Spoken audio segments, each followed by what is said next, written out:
오늘 하나님 말씀 같이 보겠습니다. 출애굽기 25장 10절에서 22절 말씀. 우리 함께 화면을 보고 10절부터 22절 같이 한 목소리를 읽습니다. 시작. 그들은 조각목으로 궤를 짜되 길이는 2규빗 반, 너비는 1규빗 반, 높이는 1규빗 반이 되게 하고, 너는 순금으로 그것을 싸되 그 안팎을 싸고 위쪽 가장자리로 돌아가며 금태를 두르고 금고리 넷을 부어 만들어 그 네 발에 달되 이쪽에 2고리 저쪽에 2고리를 달며 조각목으로 채를 만들어 금으로 싸고 그 채를 궤 양쪽 고리에 꿰어서 궤를 매게 하여 채를 궤의 고리에 꿰인 대로 두고 빼내지 말지며, 내가 내게 줄 증거판을 궤 속에 둘지며 순금으로 속죄소를 만들되 길이는 2규빗 반, 너비는 1규빗 반 되게 하고, 금으로 그룹 둘을 속죄소 2 끝에 쳐서 만들되 한 그룹은 이 끝에 또 한 그룹은 저 끝에 곧 속죄소 2 끝에 속죄소와 한 덩이로 연결할지며, 그룹들은 그 날개를 높이 펴서 그 날개로 속죄소를 덮으며 그 얼굴을 서로 맞대어 속죄소를 향하게 하고, 속죄소를 궤 위에 얹고 내가 내게 줄 증거판을 궤 속에 넣으라. 거기서 내가 너와 만나고 속죄소 위 곧 증거궤 위에 있는 2 그룹 사이에서 내가 이스라엘 자손을 위하여 내게 명령할 모든 일을 내게 이르리라. 22절 한 번만 더. 시작. 거기서 내가 너와 만나고 속죄소 위 곧 증거궤 위에 있는 2 그룹 사이에서 내가 이스라엘 자손을 위하여 내게 명령할 모든 일을 내게 이르리라. 아멘. 지난 3월 말 4월 초 미주 이제 사역을 쭉 이제 하고 마지막 이제 하루 좀 쉬면서 유대인 랍비가 그 구약의 말씀을 이제 쭉 설명하는 그 영상을 우연한 기회에 보게 됐습니다. 물론 이제 예수님을 아직 믿고 있지 않는 전통적인 유대인 랍비긴 하지만 뭐 구약에 대한 말씀의 이해 관점, 이것은 뭐 우리들이 도저히 따라갈 수 없죠. 그래서 이제 그 말씀을 좀 참고하고자 들었는데, 구약 전체를 이렇게 풀면서 그분이 결론적으로 하나님이 이스라엘 백성들에게 원하는 한 가지, 저는 그래서 이게 하나님의 원띵이라는 거예요. 다윗의 원띵만 얘기했죠, 우리가. 근데 제가 이번에 이걸 쭉 묵상하면서 하나님의 원띵이에요. 하나님의 원띵. 하나님이 이스라엘 백성들 택한 그분의 자녀들에게 원하는 한 가지를 dwelling place, 하나님이 거하시는 처소가 되기를 원하신다. 그러니까 잠시 하나님이 그냥 임하거나 아니면 하나님이 그냥 머무는 stay, 그런 개념이 아니라 하나님이 그들 가운데 거하셔서 함께 그들과 먹고 동행하는 운명 공동체로서, 근데 그게 한 세대에 끝나는 게 아니라 세대에서 세대로, 제너레이션 투 제너레이션. 말라기에서도 그래서 아비의 마음을 자녀에게, 자녀의 마음을 아비에게, 뭐예요? 하나님 여호와를 섬기는 그 마음이 계속 세대에서 세대로. 그래서 여러분, 우리가 이 세대에서 세대를 언급할 때마다 떠오르는 이름 3개가 있죠. 뭐예요? 아브라함의 하나님, 이삭의 하나님, 야곱의 하나님. 세대에서 세대로 영원히 하나님이 택한 백성들과 함께 하나님이 거하시는 것, 이게 하나님의 원띵이라는 거예요. 그러니까 여러분, 우리는 우리만 하나님을 간절히 찾고 하나님 우리하고 함께 해주세요. 하나님은 창세 이후로 지금까지 내가 너희들과 함께 하고 싶어, 우리보다도 더 간절히. 할렐루야, 할렐루야. 여러분, 여호와의 이 열심이 결국은 이루게 될 줄로 믿습니다. 우리만 준비되면, 우리만 그 하나님께 우리 자신을 온전히 내어드리기만 하면 그분 오셔서 우리와 함께 거하시고 먹고 우리와 동행하시고 함께 운명을 같이 하시되, 우리 세대에서 끝나는 게 아니라 우리 다음 세대까지, 또 그 다음 세대까지. 그래서 궁극적으로 언제? 영원히. 할렐루야. 다윗은 그 하나님의 원띵을 원해서 장막을 세웠지만 하나님은 그 원띵 때문에 그분의 장막을 인간의 몸으로 이 땅에 오신 거예요. 다윗의 원띵하고는 비교가 안 될 만큼 하나님이 그 장막을 인간의 몸으로 이 땅에 친히 오셔서 내가 너희들과 함께 살고 싶어. 이게 하나님의 열심이라는. 할렐루야. 그래서 저는요, 여호와의 열심이 온전히 이루실 줄로 믿습니다. 주님께서 반드시 그렇게 행하실 것을 믿습니다. 사실 이게 여러분 하나님의 창조의 목적이기도 합니다. 우리와 함께 하고 싶어서. 근데 안타깝게도 우리 죄로 인해서 이 하나님과의 관계가 하나님과 함께하는 것이 떨어져 나갔을 때 주님이 이 땅 가운데 그것을 회복하기 위해 오셔서 말씀하실 때마다 무슨 말씀하세요? 내가 너희와 들어가 너희와 함께 먹고. 여러분 주님이 이제 물론 성경에 있는 말씀처럼 먹기를 탐하는 자같이 하도 먹는 얘기를 많이, 여러분 그 사복음서를 잘 보세요. 주님 먹는 얘기 굉장히 많이 하십니다. 근데 이게 먹는 걸 좋아해서가 아니라 이게 우리나라 그 얘기 있잖아요. 식구. 그러니까 우리 민족은 굉장히 영적이야. 이거 보는 거 보면. 할렐루야. 할렐루야. 함께 먹는 공동체가 되는 거예요. 주님 그거 얘기하려고. 내가 너희와 들어가 너희와 함께 먹고 싶다. 무슨 말? 너희와 함께 하고 싶다. 너희와 운명을 같이 하고 싶다. 하나님이 다른 모든 피조물과 달리 인간을 하나님의 형상으로 창조한 이유는 딱 두 가지입니다. 첫 번째, 하나님과 같은 인격적인 존재로 만들어서 하나님과 똑같이 소통할 수 있도록 그 마음과 생각의 깊은 것들을 나누며 교제할 수 있는 존재로 하나님이 인간을 창조하시고, 또 하나는 뭐예요? 영적인 존재로 영원히 함께 하나님과 거할 수 있는 영적인 존재로 우리를 창조해 주신 줄로 믿습니다. 근데 안타깝게도 이 하나님의 창조의 섭리, 창조의 이 질서를 아담과 하와가 깨트리고 하나님의 명령에 불순종하고 결국은 사단의 밑으로 들어가 버립니다. 그 결과 뭐예요? 하나님과 분리된 거예요. 그리고 영원히 하나님과 함께 살 수 있는 존재가 아니라 멸망할 수밖에 없는 진노의 대상이 된 거예요. 근데 하나님은 원래 하나님의 이 목적, 하나님의 이 창조의 질서를 회복하시기를 결정하십니다. 그리고 또 선포하시는 거예요. 그게 창세기 3장 15절 말씀이에요. 우리 한 목소리로 같이 읽습니다. 시작.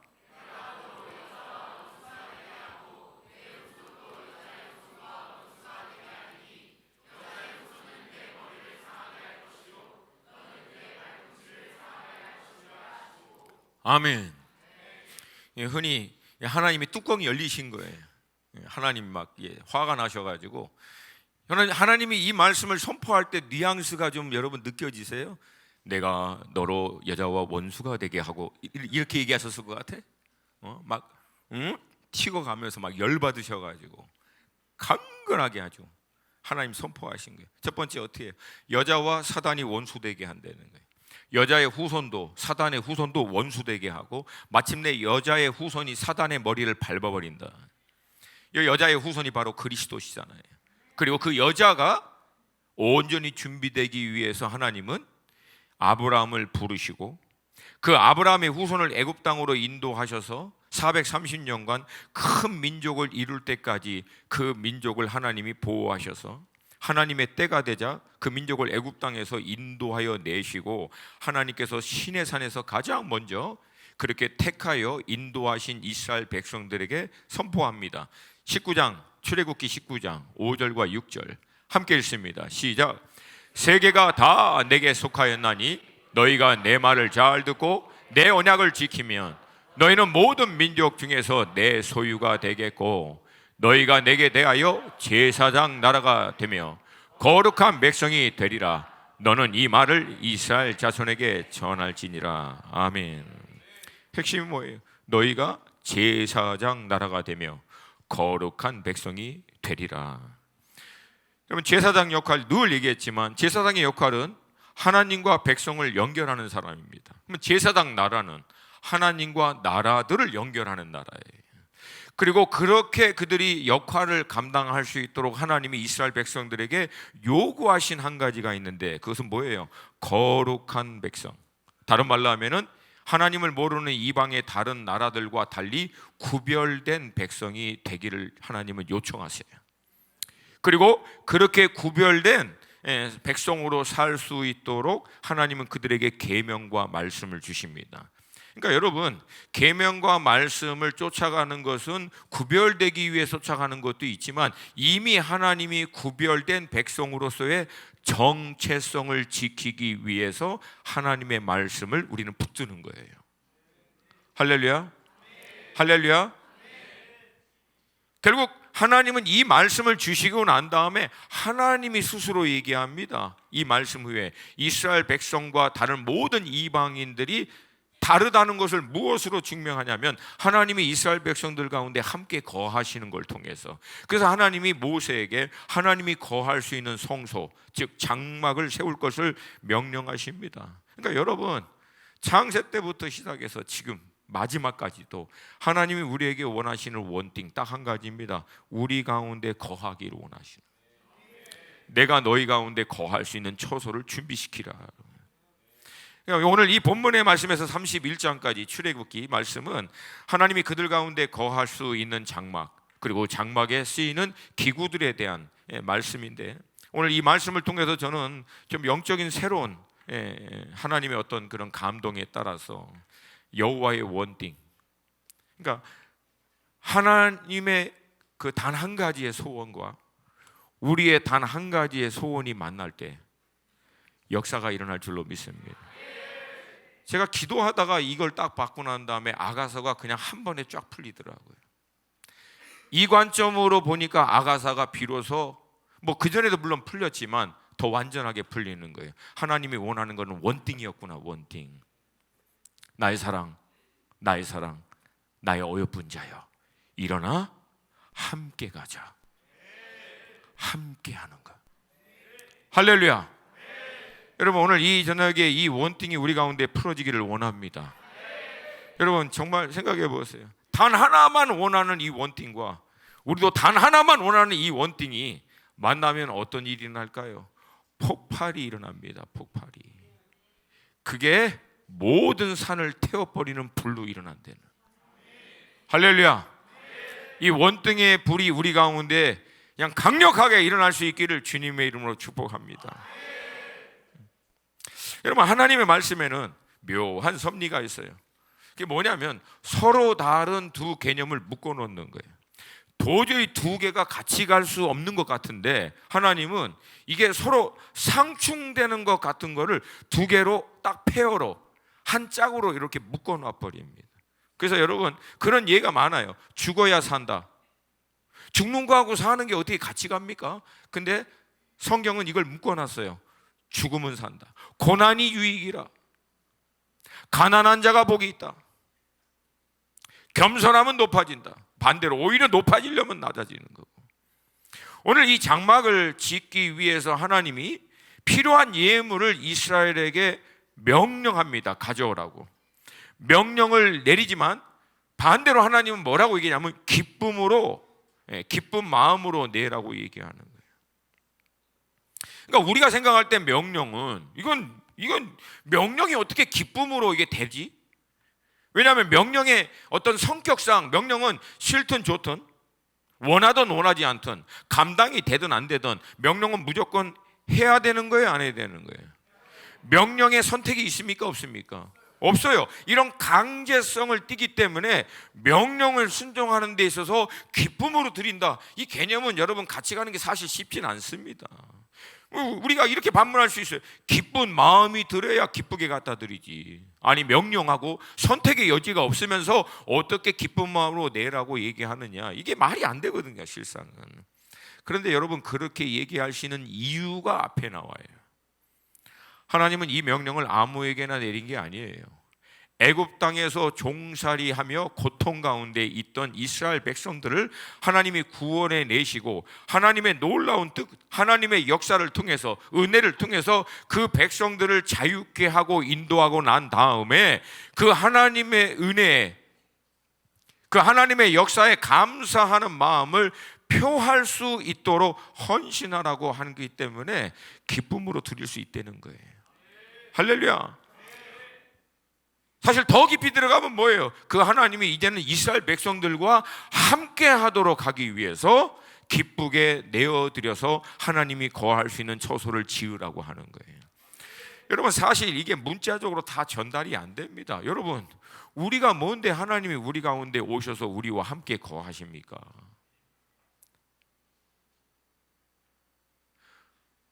무에서 유를 창조하신 하나님, 완전하신 하나님, 어둠이 조금도 없으시고 거룩하신 그 하나님, 피조물인 우리 생각으로는 다 담아낼 수도 없는 그 어마어마하신 하나님이 뭐가 아쉬워서, 뭐가 부족해서 우리와 함께 거하신다고, 우리에게 찾아오신다고 말씀하십니까?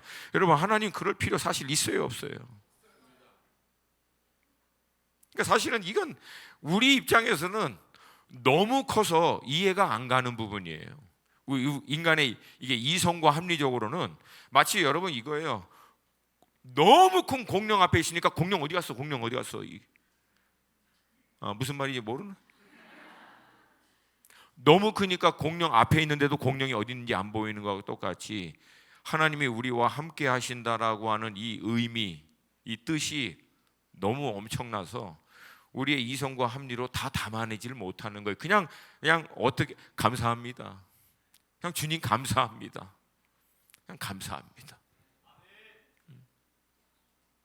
신학에서도 마찬가지죠. 왜 우리가 기쁨으로 주님을 위해서 헌신을 드릴 수 있느냐? 간단합니다. 썩어져 없어질 것을 위해 살다가 영원히 멸망할 수 없는 우리를, 도저히 소망이 없는 우리를, 스스로는 구원받을 수 있는 가능성 제로인 우리를 위해서 우리가 치루어야 할 죄의 삭신 사망의 값을 그분이 십자가 위에 다시 전적으로, 그것도 우리가 요청해서도 아니고 우리가 아직 죄인 되었을 때, 내가 죄인이라는 사실을 알지도 못하고 하나님이라고 하는 존재를 인정하고 있지도 않을 때 우리를 위한 하나님의 사랑의 강권하심이 아들 예수를 십자가 위에서 죄인인 우리가 치루어야 할 죄의 삭신 생명의 값을 아들로 대신 치르게 해 주심으로 말미암아 우리가 의롭다함을 받아 하나님 앞에 자녀됨의 권세로 담대히 나아가 이젠 썩어져 없어질 것이 아니라 영원한 하나님의 나라를 유업으로 받을 수 있도록 우리 가운데 베풀어 주신 은혜 때문에 우리가 기쁘게 즐거이 헌신하는 것인 줄로 믿습니다. 신약에서도 하나님에 대한 헌신, 하나님에 대한 이 내어드림을 인색함으로나 억지로 말고 자원함으로 하나님이 드리기를 기뻐하신다고 말씀하십니다. 고린도 후서 9장 7절 말씀 함께 읽습니다. 시작.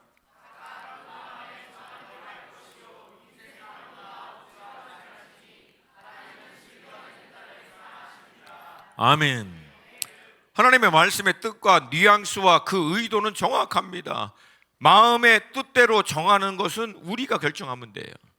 근데 결정한 것에 대해서는 더 이상 어떻게 가타부타 인색함으로나 억지로 하지 말고 즐거움으로 하라는 거예요. 할렐루야. 하나님 앞에 헌신하기로 결정하는 것은 누구 의지로 할 수 있다? 우리 의지로 할 수 있다. 그러나 하나님께 내어드리고 헌신하기로 결정한 다음에는 어떻게 하라? 기쁨으로 드리라는 거예요. 할렐루야.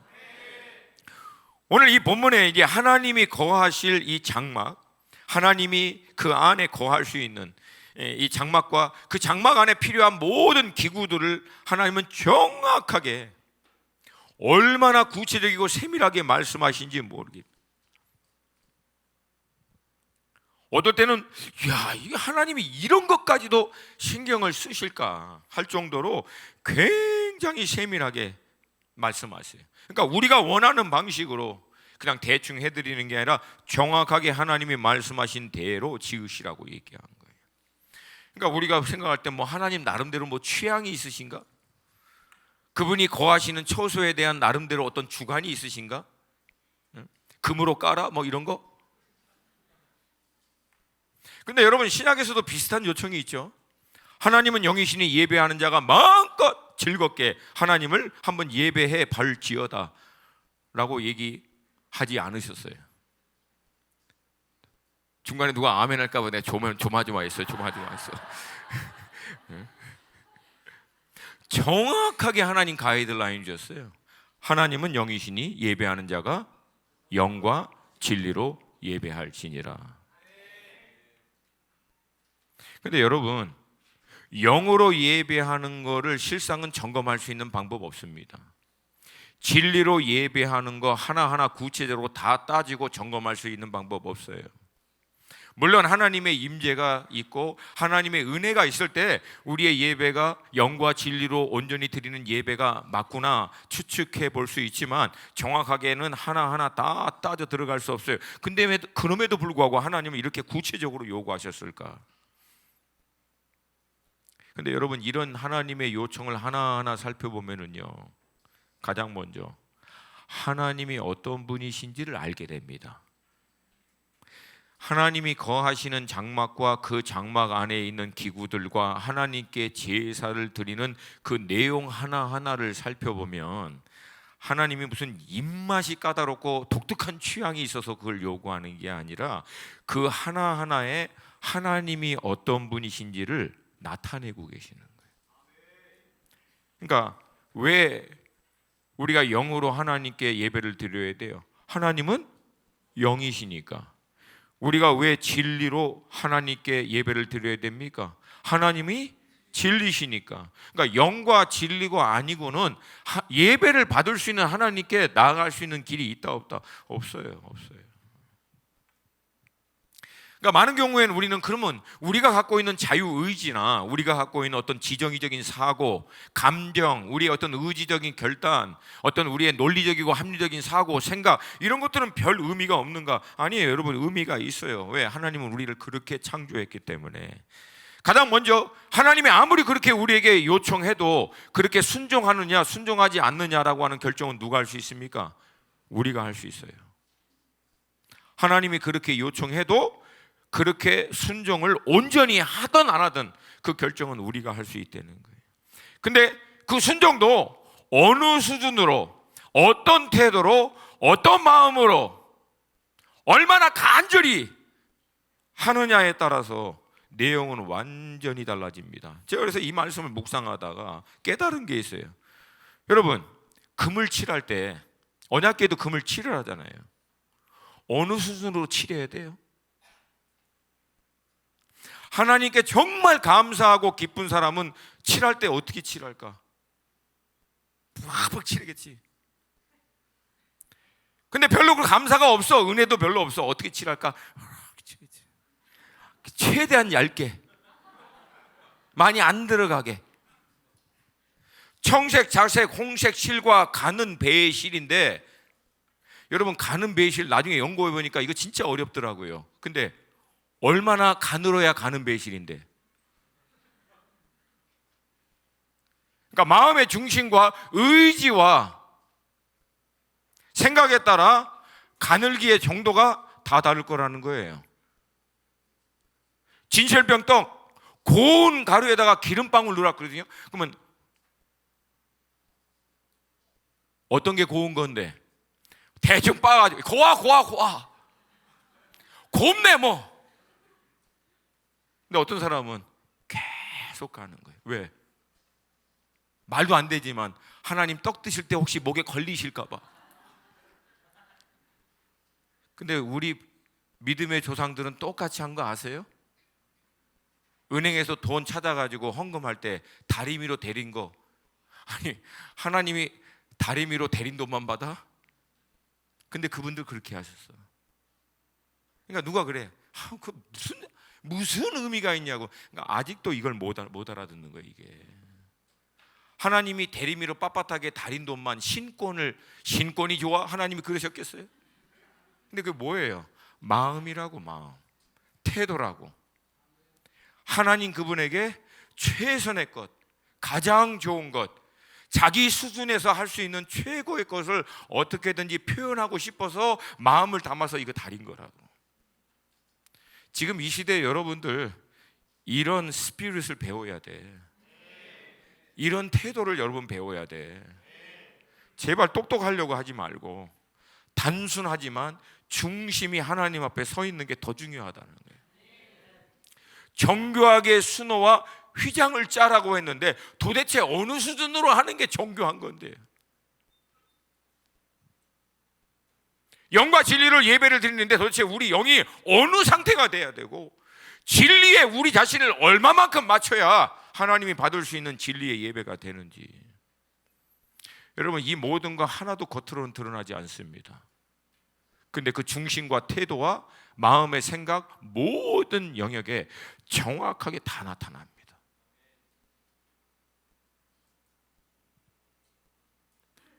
우리는 우리의 인격적인 사고, 감정, 의지에 따라 믿음에 따라 드리는 거예요. 겉으로는 다 같아 보여도 실상은 그 안에는 다 다른 거예요. 같이 찬양을 해도 얼마나 그 찬양을 하나님에게 온전히 드리고자 하는 찬양이 되는가. 같이 하나님께 헌물을 드려도 그 헌물의 액수에 따라 상관하는 게 아니라 그 헌물을 준비하는 마음에서부터 드리고자 하는 마음의 중심의 동기와 목적이 어디 있는가. 30배래, 그러니까 드려야 돼.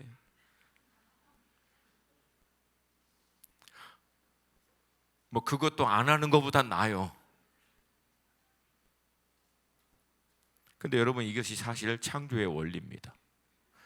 하나님은 우리를 인격적이고 영적인 존재로 창조하고 난 다음 하나님의 창조의 질서와 하나님의 우리 가운데 주신 바운더리가 있어요. 근데 이 바운더리, 이 틀 안에서는 자유인격을 갖고 있는 우리가 인격적인 선택과 하나님의 뜻에 순종하며 마치며 기쁨으로 하나님의 의중과 뜻에 따라갈 수도 있고 그렇게 하지 않을 수도 있는 모든 것이 우리에게도 주어졌고 신앙생활에도 정확하게 똑같습니다. 그러므로 여러분, 외적으로 어떤 신앙의 생활을 하고 있느냐, 이걸 경건의 모양이라 그래요. 그것보다 더 중요한 것은 그렇게 하고 있는 내 마음의 중심과 생각이 어느 방향으로, 어떤 태도로, 어떤 목적과 뜻을 가지고 그것을 외적으로 표현하고 있느냐, 이건 더 중요하다라고 하는 거예요.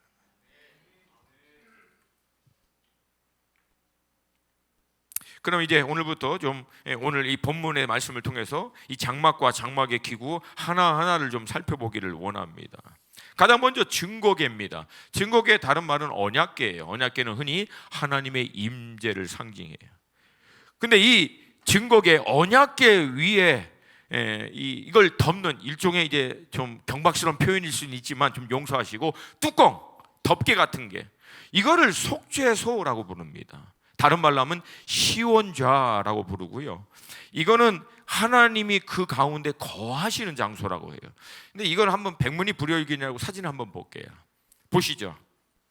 그러니까 밑에 있는 갈색 틀이 이게 언약궤고요. 금색 판에서부터 두 그룹이 양쪽으로 서 있는 전체가 이게 속죄소, 그리고 두 날개가 닿는 바로 그 밑에가 시온좌, 하나님이 거하시는 곳이라고 그렇게 부릅니다.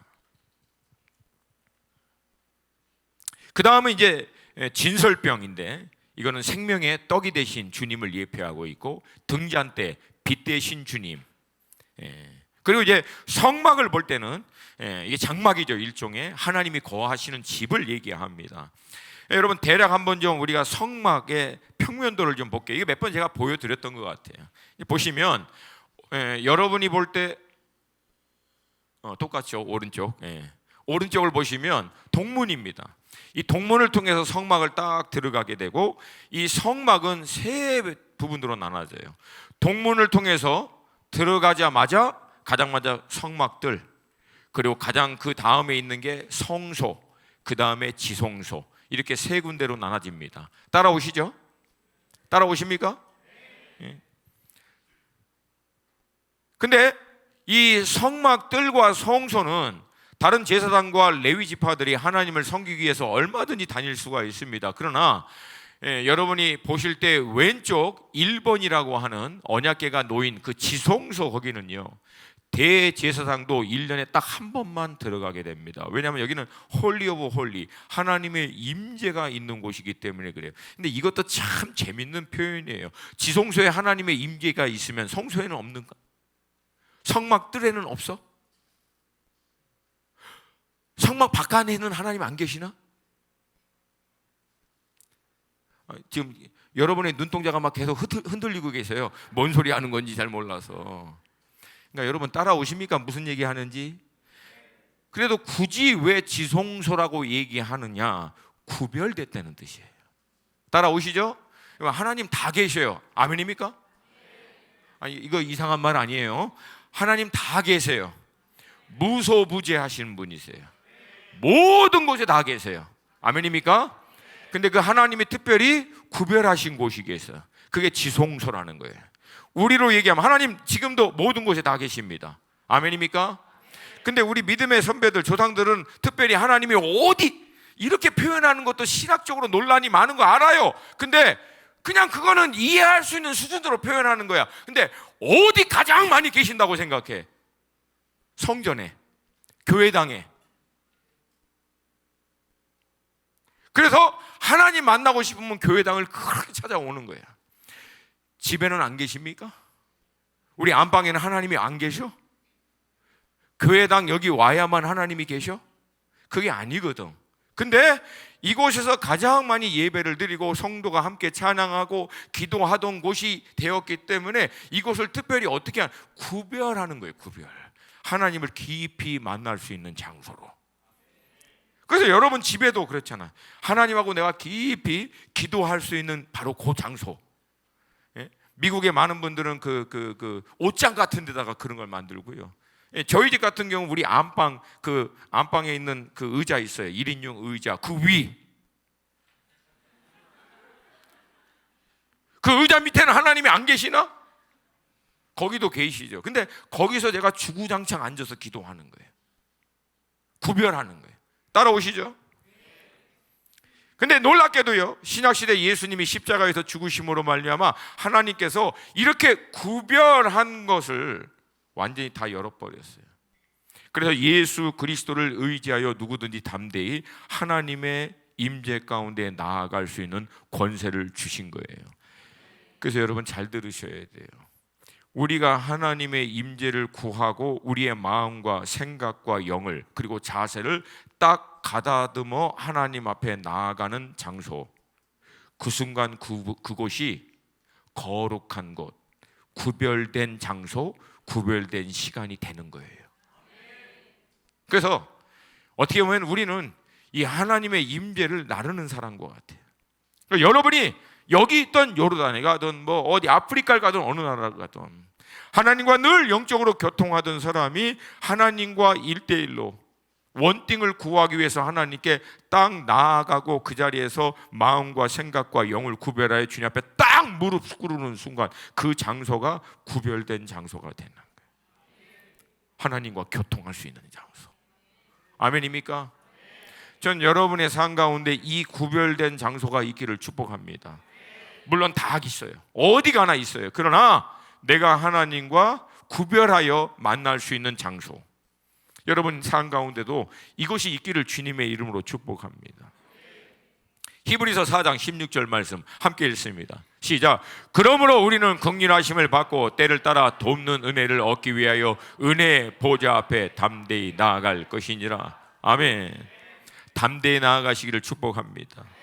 다시 한번 그림을 좀 보여주시면 동문을 통해서 딱 들어가자마자 6번 네모란 것, 그게 번제단입니다. 그러니까 하나님께 제사를, 예물을 드리길 원하는 자들은 이곳에서 하나님께 번제, 화목제물을, 그러니까 번제라고도 하고 화목제물도, 희생제물을 여기서 드리는 거죠. 그리고 난 다음에 이 희생제물을 드림으로 하나님께 나아갈 수 있는 일종의 자격을 얻는 거예요. 그러니까 구약시대는 하나님께 나아갈 때마다 이 희생제물을 드려야만 하나님께 죄사함을 얻어 나아갈 수 있게 된 거예요. 근데 신약시대에는 예수 그리스도께서 단 한 번의 완전한 제사를 그분의 완전한 몸으로 내어 드심으로 말미암아 이젠 더 이상 희생제사가 필요 있다 없다? 없다. 누구든지 예수의 이 공로를 의지하는 자는 언제든지 죄 사함을 받아 하나님께 나아갈 수 있게 될 줄로 믿습니다. 그 다음에 5번, 이건 물두멍입니다. 그렇게 제사를 드리고 난 다음에 제사장과 예물 드리는 사람이 씻는 곳인데, 이건 일종의 지금으로 얘기하면은 예수님의 보혈로 말미암아 우리의 모든 죄가 사함을 받은 건 맞지만, 이 땅에서 신앙생활을 하다가 우리의 죄와 우리의 허물로 말미암아 우리가 더럽혀질 때마다 다시 그때마다 예수님의 보혈로 우리 자신을 정결케 하는 그런 의미를 여기서 담고 있습니다. 그 다음에 성소로 들어가면 이 네 번, 4번, 4번이 등대예요. 빛 대신 주님, 앞에서 얘기한 것 같이. 3번은 이제 진설병입니다. 즉 떡상이에요. 떡상, 우리의 생명의 떡이 되신 주님. 2번은 분향단입니다. 우리의 중보가 되시는 향이 올라가 그 향이 하나님께 보좌 앞으로 나아가는 것 같이 지금도 하나님 우편 보좌 가운데서 우리를 위해서 주님이 중보하고 계시는 줄로 믿습니다. 그리고 1번이 바로 언약궤, 지성소 안에 있는, 그리고 그 언약궤 증거궤 위에 덮인 그 덮개가 속죄소, 시온자라고 얘기합니다. 그러니까 오늘 본문은 특별히 그 1번인 언약궤하고 그 언약궤를 덮고 있는 시온자, 이 속죄소, 이것에 대한 말씀이에요. 다시 한번 말씀드립니다. 이스라엘 백성들은요, 이 시온자 가운데 한번 그림 한 번만 더 보여주시겠어요? 저 날개가 맞닿는 바로 그 밑에, 이것을 시온좌라고 하거든요. 근데 이스라엘 사람들은요, 정말 하나님이 거기 임하신다고 믿어요. 제가 좀 재밌는 얘기를 할까 말까, 임하시기 조금 불편하게 생겼죠. 근데 임하신다고 믿어, 진짜 문자적으로. 그리고 거기서 하나님이 이스라엘 백성들을 만나신다는 거예요. 오늘 본문 21절 22절 말씀입니다. 한 번만 더 보겠습니다. 21절 22절 시작. 속죄소를 궤 위에 얹고 내가 내게 줄 증거판을 궤 속에 넣으라.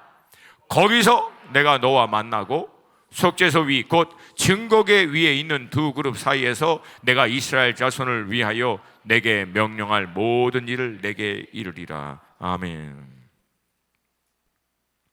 여러분, 하나님이 왜 그 가운데 임하십니까? 이유는 딱 하나예요. 만나시기 위해서. 이스라엘 백성들을 만나시고 싶어서 그 가운데 임하시는 거예요. 그러니까 이스라엘 백성들이 하나님이 요청하신 조건으로 준비만 되면 하나님은 그들 가운데 임하시고 그들 가운데 거하신다고 얘기하고 있는 거예요. 신약과 달라요? 아니요, 신약과 정확하게 똑같습니다.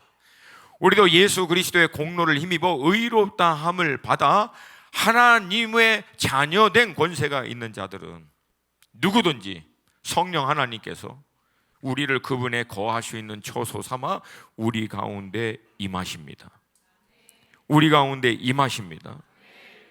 그렇게 임하시고 오늘 본문을 보면은 만나시고 우리 가운데 말씀하신다라고 얘기하시는 거예요.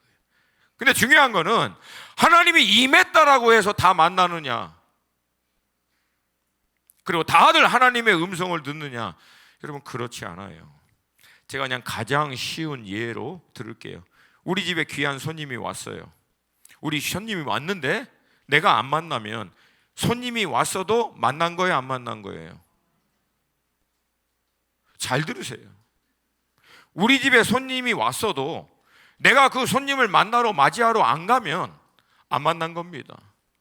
만났어요, 안녕하세요.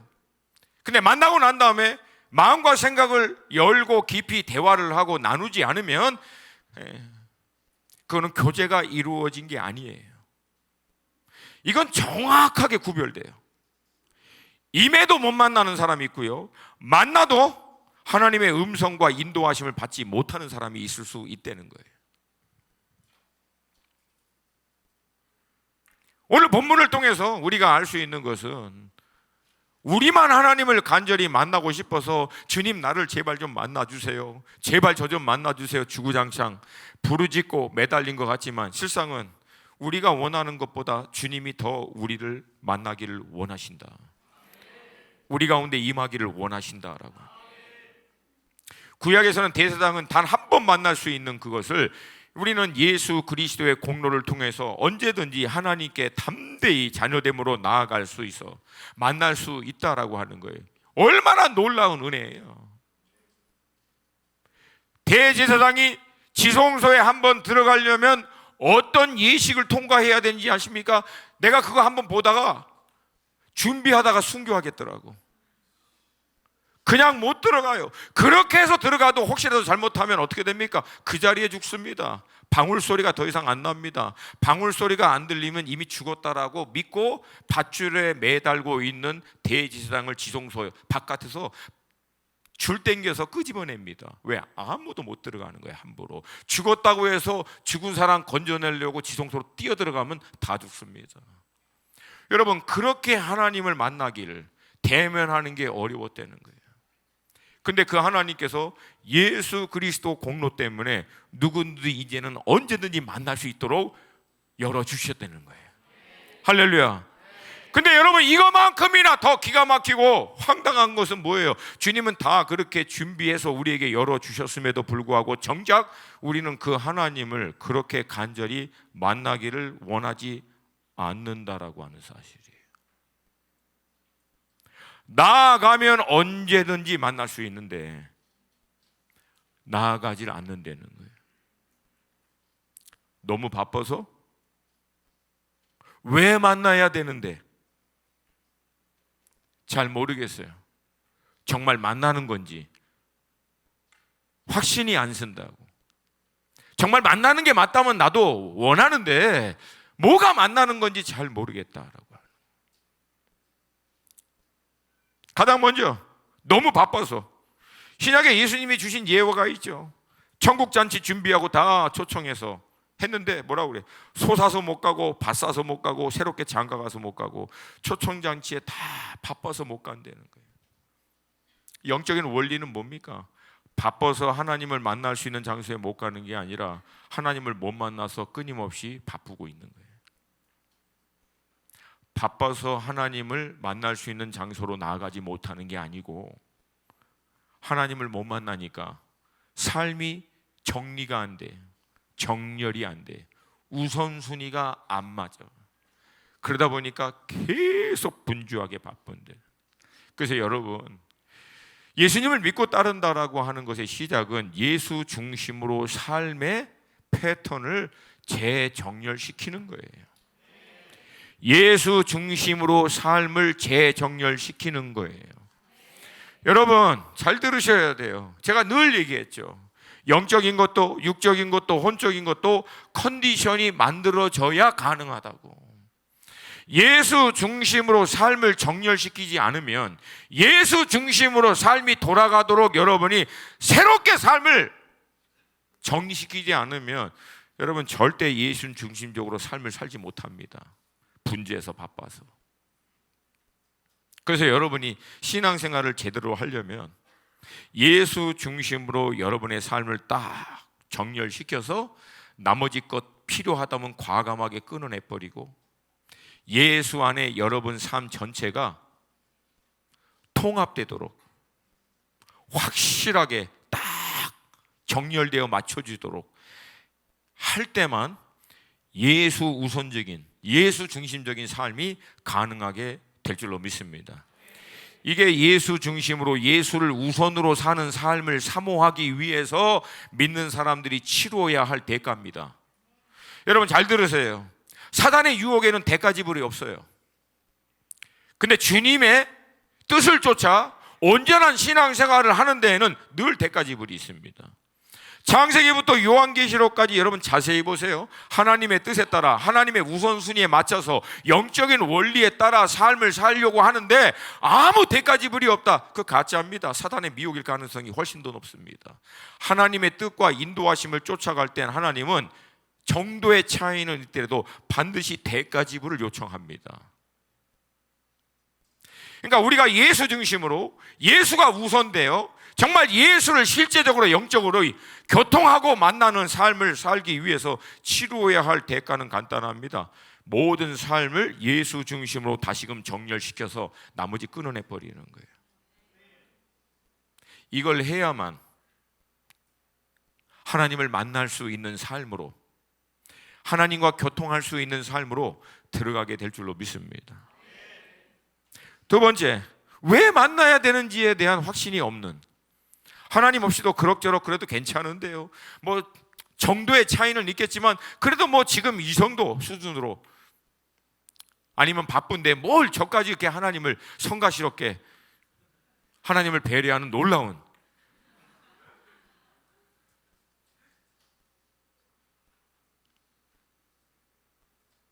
근데 여러분, 제가 깨달은 사실이 그거예요. 하나님을 제대로 못 만난 사람은요, 왜 하나님을 만나야 되는지를 아직도 이해를 할 수 없어요.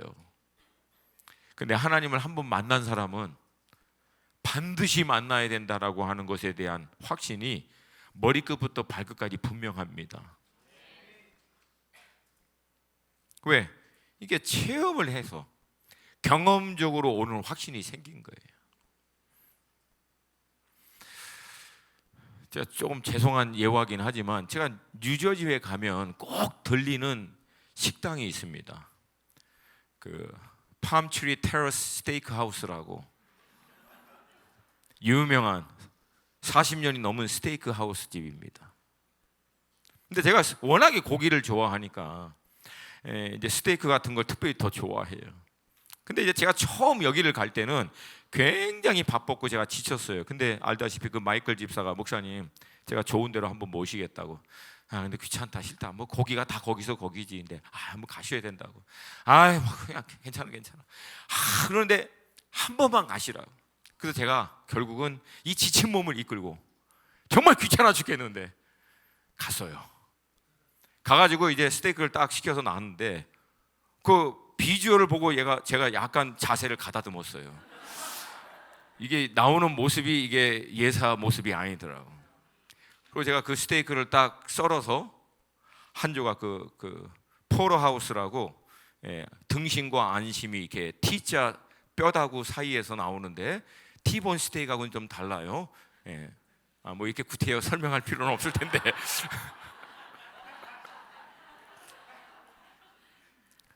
근데 제가 그걸 딱 먹고 난 다음에 그냥 말 그대로 제 눈이 열린 거예요. 그리고 제가 깨달았어. 지금까지 먹었던 건 스테이크가 아니었다. 지금까지 먹었던 건 다 뭐지? 그러니까 이게 스테이크의 새로운 세계예요, 저한테는. 여러분, 그러고 난 다음에 제가 뉴저지에 가면은 반드시 갈까요, 안 갈까요? 기필코 필연코 갑니다. 할 수 있으면 2번, 3번도 갑니다. 왜? 완전히 달라. 이렇게 한번 딱 먹고 나니까 이제는 이거를 놓칠 수가 없는 거예요. 갈 때마다 도착해서 한 번, 중간에 한 번, 떠날 때 한 번, 뭐 대충 이렇게, 뭐 하여튼. 제가 이 얘기를 드리는 게 뭐냐면, 하나님을 만나보면은 왜 만나야 되는지를 안다고. 안 만나봤으니까 왜 만났는지. 아니, 안 만나도 그래도 뭐 대충, 그래도 뭐 목사님 제가 뭐 그렇게 깊게는 안 되지만 그래도 어느 정도 됩니다. 자, 잘 들으세요. 깊게 안 만나도 어느 정도 되는 여러분의 삶이 깊게 만나면 어떻게 바뀔겠냐니. 대충 만나도 신앙생활을 그 정도 할 수준이면, 그러면 깊게 강력하게 한번 만나버리면 여러분의 삶의 레벨이 어떻게 바뀔 것 같으냐고요. 여러분, 고 목사님하고 저하고 여러분과 똑같이 두 눈 있고 팔다리 있고 생각하는 지정이 사고 하나도 다를 거 아무것도 없어요. 근데 조심스럽지만 딱 한 가지 얘기할 수 있다면은 깊게 만난 거예요. 살아계신 하나님을 깊게 만난 거예요. 그래서 그 임재의 맛이, 하나님의 그 인도하심이 무엇인지가 뼈 마디마디까지 확신이 있기 때문에 이거 놓치면 죽는다라고 하는 걸 알아요. 그래서 여러분, 고 목사님 상반기에 한 번, 하반기에 한 번, 한 달씩 나가시잖아요. 한 달씩. 여러분, 지금 우리 교회가 얼마나 지금 부흥하고 있는지 아십니까? 아시잖아요. 나도 몰라. 누군지도 잘 모르는 사람도 많아. 근데 여러분, 이런 때 담임 목사님이 한 달 교회를 비우고 비운다. 이건 여러분, 기존 교회는 상상도 하지 못한다. 뭐 우리 그래서 새신자들이 와가지고 담임 목사님이 한 달 이상 없어가지고 시험 들어서 다른 교회 갔다고 하는 얘기도 종종 들었어요. 뭐 가거나 말거나. 왜 그래? 하나님의 임재를 놓치지 않으려고 가신 거예요. 그분을 다시금 깊이 만나서 인도하심을 받을 때까지 머물고 싶어서 만나. 왜? 이게 한번 오면 주님이 허락하신 몸된 교회와 이 시대 가운데 하나님의 뜻과 인도하심을 어떻게 따라가야 될지가 정렬되는 거예요. 확증되는 거예요. 향방 없이 싸우는 게 아니라 정확하게 알게 싸우게 되고, 더구나 그렇게 싸울 수 있는 하나님의 새로운 차원의 기름 부으심, 은혜, 능력, 말씀의 확신, 이걸 다시금 받는 거예요. 재충전 받는 거라고. 할렐루야. 물론 여러분이 이렇게 한 달씩 띄울 수는 없겠죠. 그러나 여러분 그 장소와 시간을 정하시라는 거예요. 할렐루야. 할렐루야. 특별히 여러분 청년의 때 창조주 하나님을, 살아계신 하나님을, 여러분의 인생을 이미 다 아시고 그 완전한 길로 인도하시는 하나님을 만날 수 있게 되기를 축복합니다. 어떤 분들은 하나님을 만나는 것에 대한 확신이 없어요. 도대체 어떻게 하는 게 하나님을 만나는 겁니까? 성령 하나님의 어떤 은혜, 뭔가 회개가 일어나고 기쁨이 일어나고 마음에 어떤 그런 잔잔한 어떤 그런 터치, 여러 가지가 나타날 수 있어요. 다 인정합니다. 부인하지 않아요. 그러나 하나님과의 실제적인 만남에 결정적인 사인은 뭔지 아십니까? 하나님의 음성이 임하는 거예요. 결국은 하나님의 음성이 여러분 가운데 임하는 거예요.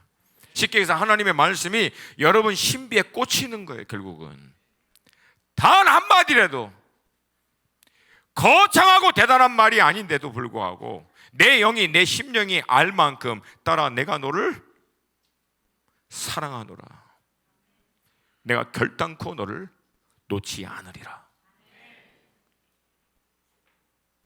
단순한 한마디,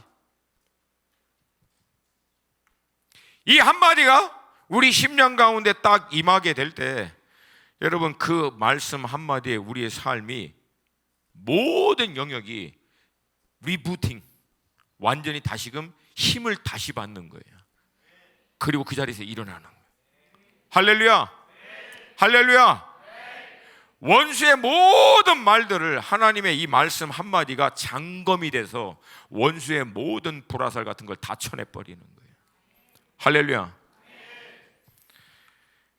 열왕기상 19장 11절 12절 같이 한번 보겠습니다. 함께 읽습니다. 시작.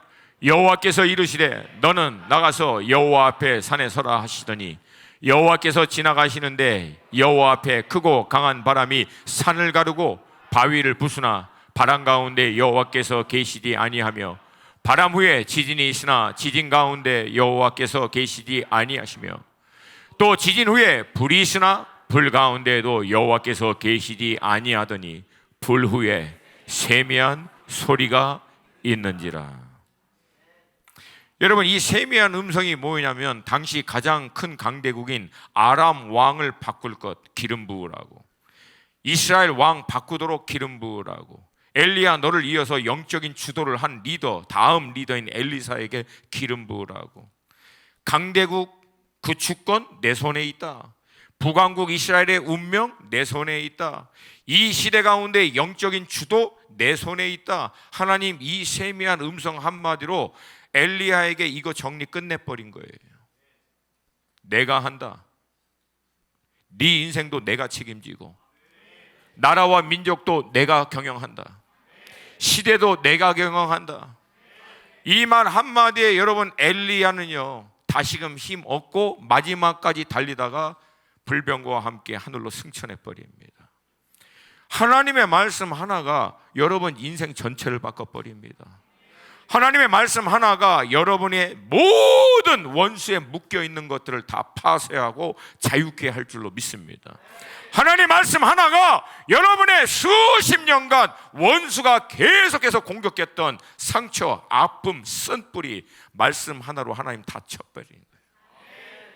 그래서 여러분, 하나님께서 내게 임하시고 역사하시고 만나신 결정적인 증거가 무엇인가? 말씀 받는 거예요. 말씀 받는 거예요. 성경에 있는 말씀이 떠오르던 그 말씀이 여러분의 개인적인 차원에서 확증으로 하나님께서 도저히 부인할 수 없을 만큼 여러분 안에 하나님께서 강력하게 내적인 음성이든 깨달음이든 감동이든 어떤 모양이든 그때 지정의를 쓰는 거죠. 영으로 받지만 그 영에 대한 하나님의 메시지를 우리의 인격이 이해하는 거죠. 몸으로 또 받을 때도 있고, 할렐루야. 그냥 더 이상 말이 필요 없는 사람에게는 하나님께서 그냥 임재로 덮어버리시고, 할렐루야. 깊은 잠에 누이기도 하시고, 갑자기 샬롬으로 이전에 살아생전에 한 번도 경험해 보지 못한 하나님의 임재로 말미암은 평강을 완전히 덮어버리시고, 자유함을 덮어버리시고, 갑자기 심령 깊은 곳에서 막 기쁨이 터져나오게 하고,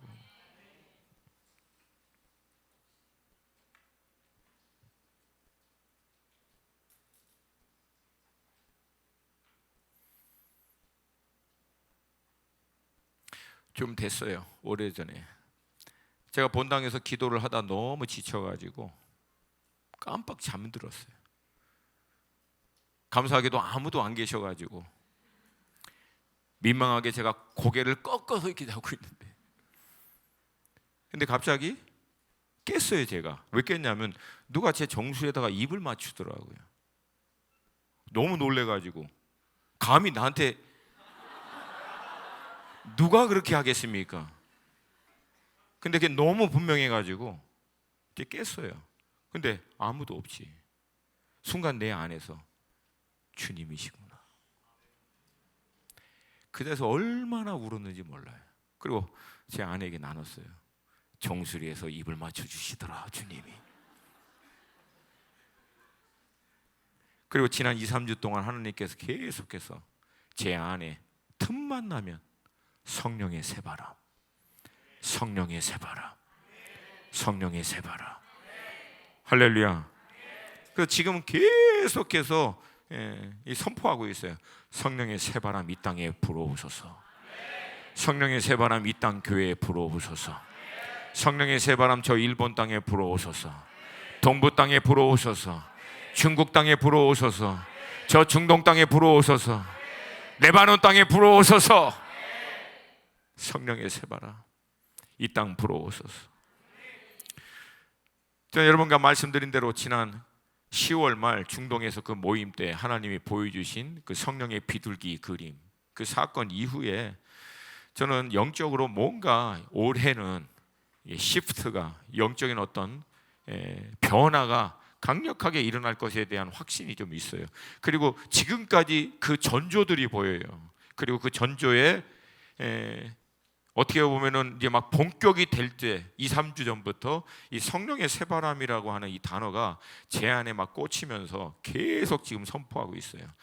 여러분들에게 좀 도전드리고 싶어요. 깨어있기를 도전드립니다. 믿음으로 선포하시고 사모하시기를 도전드립니다. 22절 우리 한 번만 더, 우리 다 함께 좀 자리에서 일어나서 22절 말씀.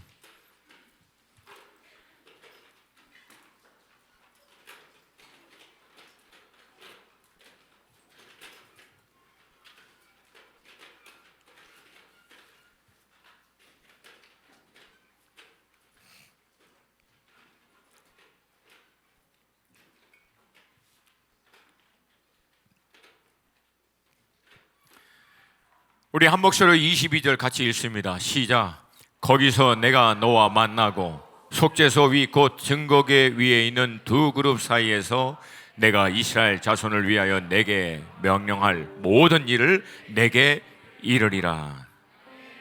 요약하면 내가 너를 만나고 싶다. 그리고 내게 말하리라. 뭘 말하시겠어요? 우리 인생을 향한, 우리 공동체를 향한, 이 시대와 나라와 민족을 향한 하나님의 마음의 깊은 것에 있는 하나님이 원하시고 하나님이 기뻐하시는 그 뜻을 우리 가운데 말씀하기를 원하시는 줄로 믿습니다. 다시 말씀드립니다. 여러분, 우리 인생 계획해서 사는 게 아닙니다. 하나님의 말씀 받아서 사는 거예요. 말씀을 통하여 인도하심 확증 받는 거예요. 그 말씀이 임할 때까지 하나님 임재 앞에 머무는 거예요. 그것이 다윗의 장막의 핵심이었고, 그렇게 따라갔더니 다윗이 가는 곳마다 여호와께서 승리케 하셨더라. 하나님의 은총이 임하는 인생이 된 거예요. 여러분, 하나님이 우리 가운데 원하는 거 한 가지입니다. 하나님의 원팅, 우리 가운데 함께 하고 싶어 하는 거예요. 하나님의 원팅, 우리 만나고 싶으신 거예요. 하나님의 원팅, 내 아들과 내 딸들에게 아버지 하나님의 마음의 깊은 것들을 나누고 싶은 거예요. 내가 너를 위하여 이런 계획이 있다, 딸아. 아들아, 내가 너를 위하여 이런 계획이 있어.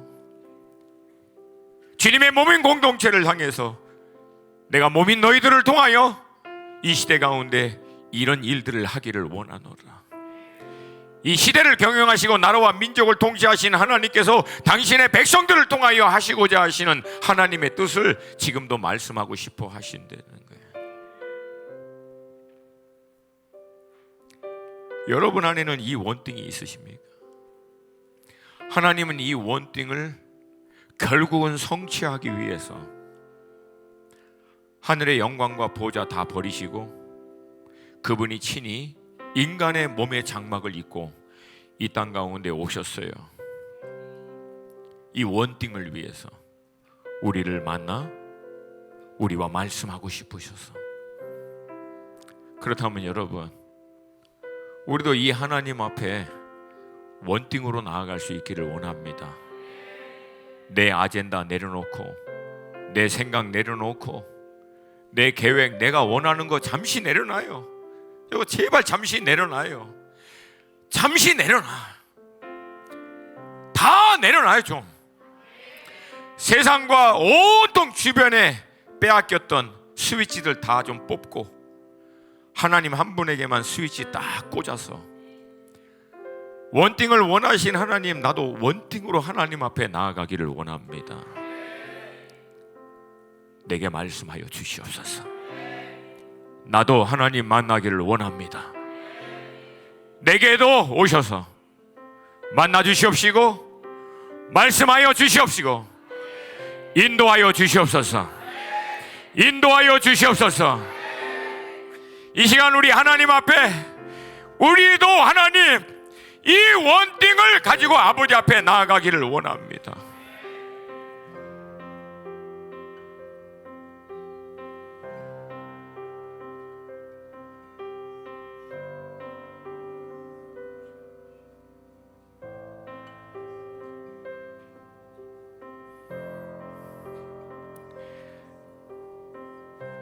이 원띵보다 더 귀중한 게 뭐가 있습니까, 여러분? 살아계신 하나님을 만나고 그분의 음성과 인도하심을 받는 것, 그분이 예비하신 하늘의 모든 신령한 것을 공급받을 수 있는 이 원띵의 자리, 원띵의 이 시간보다 여러분 인생에 더 중요한 게 뭡니까? 그렇다면 그거 내놓으시고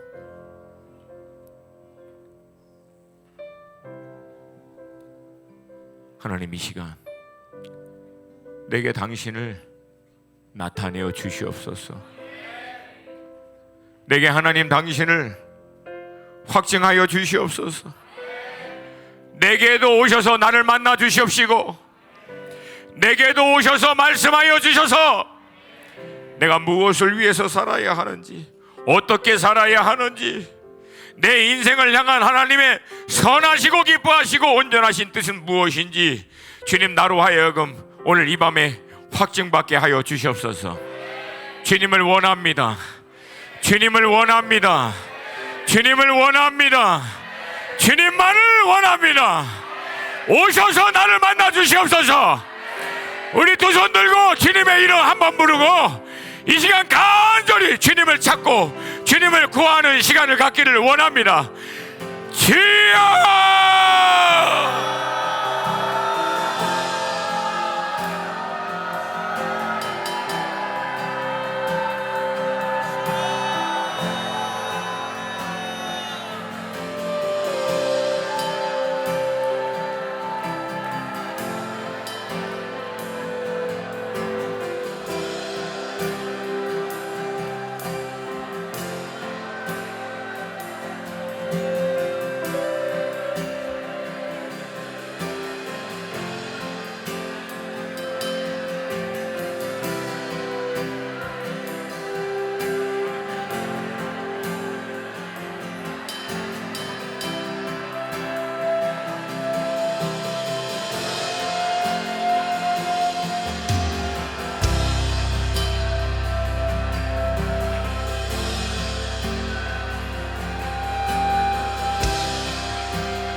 집중하세요. 집중하세요. 집중이 흐트러질 때마다 주님의 이름을 부르시고 마음과 생각을 모아 영을 깨워 주님 앞에 나아가기를 원합니다. 이 시간 주님의 이름 다시 한 번만 더 부릅니다. 주여!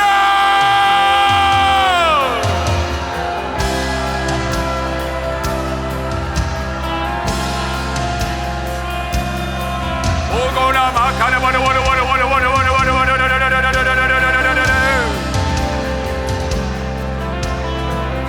와르 와르 마카 와르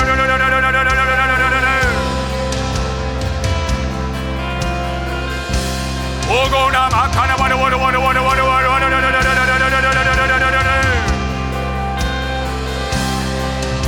와르 마카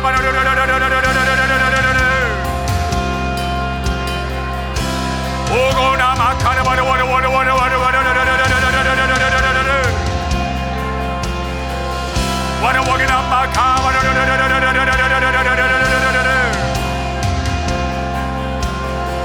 오고나 마카나 와르 와르 와르 와르 와르 와르 와르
성령의 바람 불어오소서. 우리 안에 새 마음을 부어주시옵소서. 하나님과 같이 우리 안에도 원등이 새롭게 일어나게 하여 주시옵소서. 하나님을 향한 거룩한 갈망이 우리 안에 새롭게 일어나게 하여 주시옵소서. 성령의 새 바람으로 이 시간 우리 가운데 임하여 주시옵소서. 우리의 모든 묶여있는 것들이 자유케 되게 하시고 묵어있는 모든 찌기와 같은 것들이 다 부러지게 하여 주시옵시고 새 마음과 새 영을 새로운 갈망을 우리 가운데 새롭게 부어 주시옵소서. 이 시간 우리 주님의 이름 한 번만 더 부르고 계속해서 기도합니다. 주여!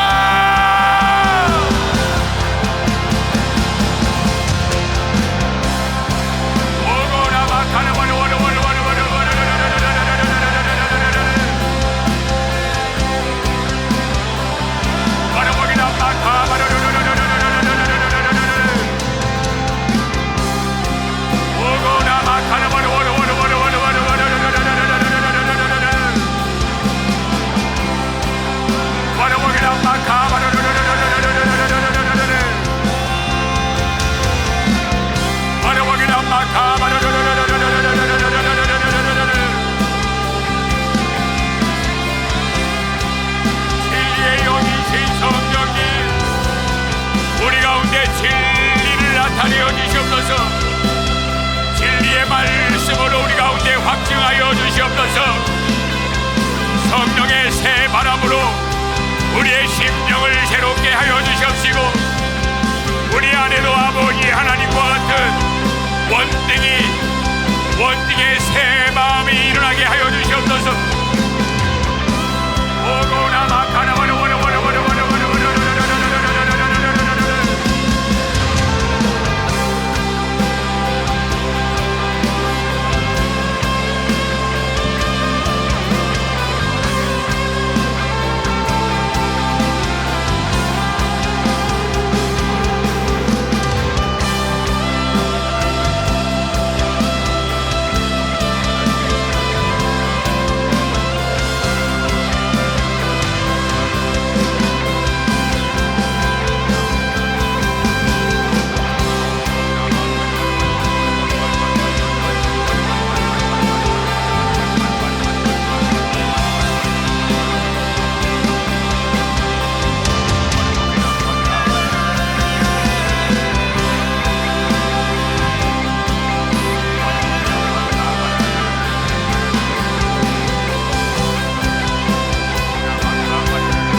우리 수원 하나 식구들, 오늘 끼니 본문 말씀입니다. 그냥 들으세요.